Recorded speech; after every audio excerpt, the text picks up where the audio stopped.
Hi everyone, my name is Sam Robertson. I'm a certified residential appraiser in the Dallas-Fort Worth Metroplex. I've been appraising for about 7 years, and I've been with True Footage for three of those last 7 years.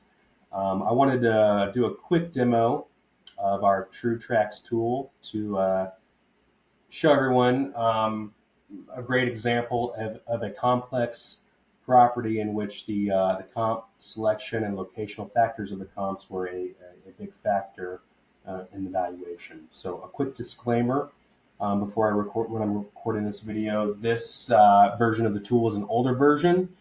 It's not the most up-to-date version, so the visuals and filters and things like that that you might see might look a little bit different than the version that you're using. However, the heat map functionality and all the basic functions of the tool are the exact same.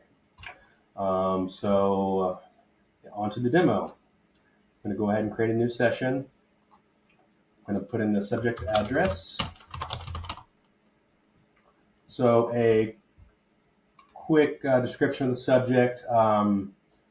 The subject is going to be a proposed construction. It's about 2,500 square feet in an area of the city where the median home age is about 50 years old. So I knew going into it that finding newer homes in this area was going to be a challenge, and that using the heat map functionality would be a big benefit here. So um, yeah, so I'm going to put in the subject's features. It's going to be 200, about 2,500 square feet, no basement, zero point 0.4 on the lot size. It's 3-bed, 3 full baths, no half bath, built in 2024 with 2 garages. All right, we see on the right-hand side that the tool is telling me that there's a 97.5% probability that this subject property belongs to cluster 21. And I can see that when I click cluster 21, that is a wide shotgun spread of where these similar homes would be located. So I'm going to go ahead and do a rough draft of what my heat map should be. So again, this first iteration of the heat map is just kind of these dots are kind of giving you a rough draft of where you should draw your heat map initially. And then we can iterate off of that after the first set of results. All right, so now I'm going to go ahead and filter down to what I think the parameter should be on competing properties for this home. So GLA, I'm going to go 2,000 to 3,500 square feet. I'm going to be a little bit more liberal because it's a bigger lot in an area where most lots are smaller.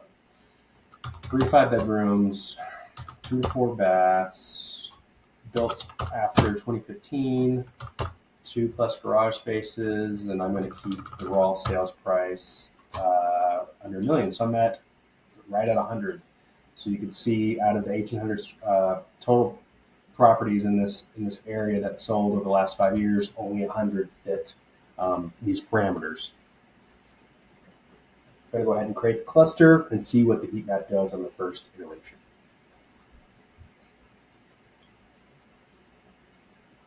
All right, so I can see my initial northern section here is I'm encapsulating a superior area. So I want to go ahead and redraw the subject's submarket here to have more green in it and less red. But you can kind of see a good picture of what's going on here. The subject's in an area right to the east of 35E is where homes are selling for less.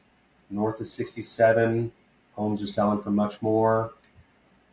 When I'm looking at comp selection, I want to stay south of 67 and go southwest. So it's kind of giving me a rough draft here. So I'm going to go ahead and redraw the polygon. I can also see there's some green up here. I'm going to kind of follow this a little bit.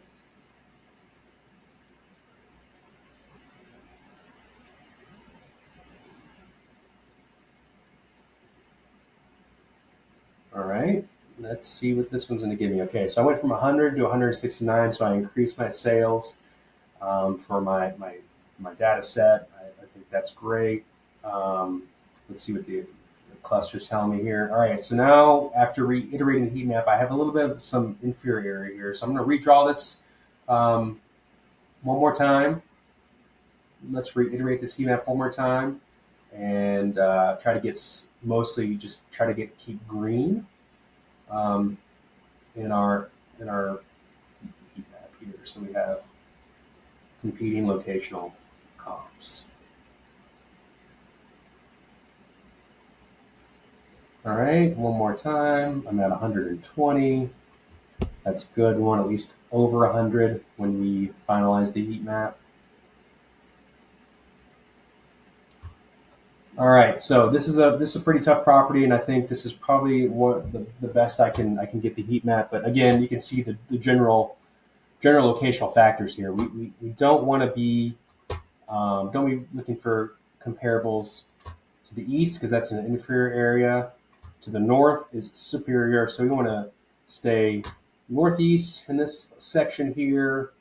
We want to stay, west of 35E, and then we want to come back down, down into here, south of southwest.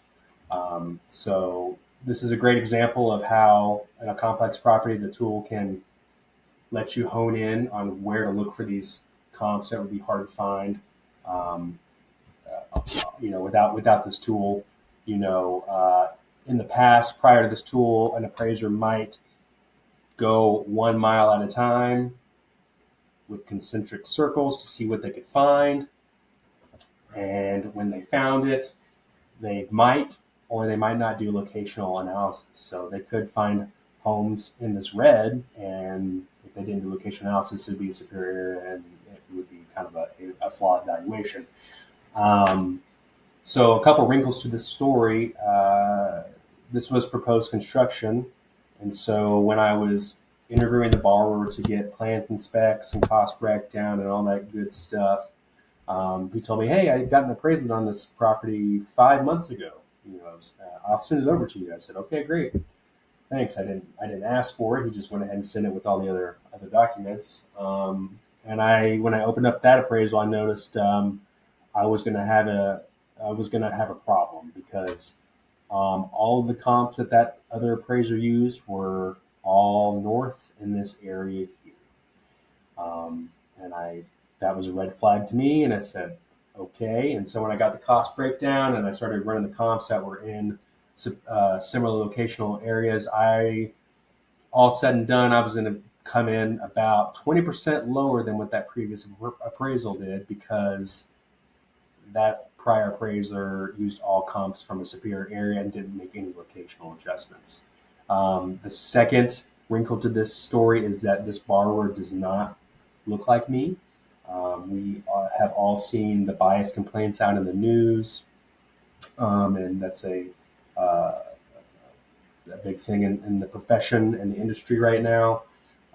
So without this tool, prior to this tool, knowing that these factors were in play, knowing I had a prior appraisal that I was going to be coming in 20% lower than, knowing the borrower didn't look like me, I might have figured out a way to get out of this appraisal to avoid all this opening up these cans of worms. However, I now have the best data in the industry to let me tell the story, let the story come to me on a data-driven way. There's no subjective opinions of where I thinks the comp should be located at. I have data-driven results of where we need to look, and if I do use comps from up north here, I need to make location adjustments. If I use comps to the east, I need to make location adjustments. So this tool gave me the confidence to tackle this complex appraisal with the most confidence that I could have with the best data that we had up to this point. So I think it's a great way to use this tool, and it really, really helped me on this appraisal. So thanks for listening.